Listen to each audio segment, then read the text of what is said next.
you need to be realistic about the situation. Unfortunately, you can't change your boss, but I think if you pick those signs up, you have to maybe ask yourself, is this an environment I want to carry on in? And I think if the answer is no, and you can't really see a future for yourself, sometimes you just have to say, look, bite the bullet. And I always say, try and empower yourself rather than being disempowered. Yes. Say, okay, in a year's time, I want to try and be in a new organization, and then reverse engineer that and say, okay, what is it that I need to do? Because I think sometimes when you're in a situation where you're slowly being worn down, you almost lose your mojo and what makes you great. So I think you've got to really be careful about not just being worn down by negative situations. And I'm not saying you shouldn't struggle, because life is sometimes about struggle, but it's a balancing line between struggling in a situation where you're never going to win, or struggling where there is a possibility of going forward. I mean, what do you think, Gina? Oh, absolutely. Absolutely, Harsha. And all of us have to figure that out, where that line is, right? Because when we find ourselves in situations that are challenging, regardless of the reason that they're challenging, we all do this analysis in our head. First of all, we go, did that just happen? Or, okay, so we first try to verify, is this real or am I making it up? Then you go, is it just me? You start kind of trying to see, you look for the patterns, because you don't want, first of all, you're in this job that you want to keep. You need a job. You don't want to be impulsive in your judgments or your decision making. And the worst thing that you don't want to do, the thing you don't want to do is, that if you start having negative feelings about the person who manages you, that can work against you, because every morning when you wake up, you're like, oh my gosh, now I got to go interact with this person again. We know this in our gut. We wish it weren't so. So we go through that period where we say, okay, you know what? I think this is real. This is real. Okay, we do that. Then we have to decide, well, what do we do? So you're making the point that this is the point at which you have to decide, am I going to stay in the situation perpetually, stay in the situation until I can find the other thing? And the other thing, don't just do it impulsively, have a plan. So Harsha is recommending the same thing I would, which is, once you decide that something has to change, you'll have to have a plan about what it is you're looking for, because you shouldn't run away from the job. You should run towards the next opportunity. So I actually have some suggestions about this, which is to say, the very minute that you start your new job, you ought to be updating your resume. You've heard this before, but I don't know very many people who do it. You must always have an up-to-date resume.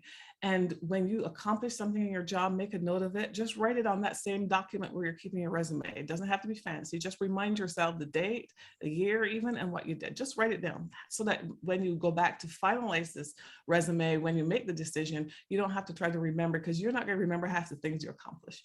So there's that. The other thing is, everybody should have a side hustle. And when I say a side hustle, I mean, as long as you figure out what you might want to do, every day you ought to be doing something that will get you towards the thing you want to do.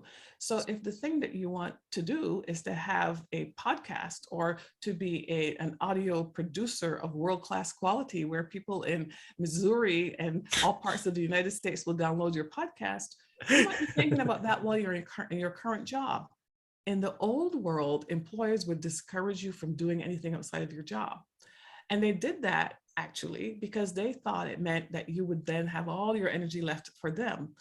In this world and the future world, it is pretty clear you ought to be thinking about yourself as well. And not just because you're trying to be selfish, but you're trying to be satisfied. If not, you're going to leave anyhow. So as you think ahead, think about the thing, I want to be a podcaster, and every day do one little thing. Research other podcasters, figure out, what kind of equipment, just start thinking about that sort of stuff. And there's sort of that manifestation that happens. So I said you should prepare the resume, you should do a side hustle. But I think the most important thing that you should do is to start putting yourself around other people who are doing the things to which you aspire. That does not have to be on a big scale. You don't have to move. You don't have to go to meetings, especially not nowadays. You should be reading what they read. And when you do a little quick Google search, you say, I want to be a marketer, and you find a marketing association, I guarantee you they're going to have free virtual meetings. Sign up for every one of those free virtual meetings that are outside of your current work schedule, and just start attending. You don't have to contribute anything. You're soaking it up. Those are 3 little actions. And you might think, what difference does it make? But I'm telling you that ultimately it's the same issue with regard to this fundamental issue of, bias and underrepresentation and discrimination and poor treatment in the workplace. We have agency. Yeah. That's the point that Harsha was making that I completely concur with. And we have agency regardless of what our issues are in the workplace.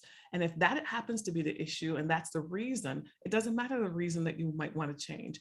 All of us, each one of us should have the self-respect to say, I know there's something that isn't right. I want something better. I'm going to set myself up. And I'll say one more thing, Harsha, and then I'll stop about this. I'm not naive. Not everybody has all these options to do there are things that require money that you might not be able to do. But you'll notice the examples I just shared with you were not things that require money necessarily. What they are things that require is that you have a plan and that you take the action, so that here's my criterion. 6 months later, when I say to you, Harsha, what have you done? So that Harsha, you keep complaining to me about what's going on in your job. And I say, Harsha, what have you done? And you say, well, Gina, I created a plan. I say, okay, give you a point. And then I say, well, what have you done on the plan? You say, well, I did this and this. I'm like, that's exactly right. But if your answer is, I'm still complaining, nothing has changed, I haven't created a plan, I haven't done anything, I don't want to hear it, because you are not taking the opportunity, the agency that you do have.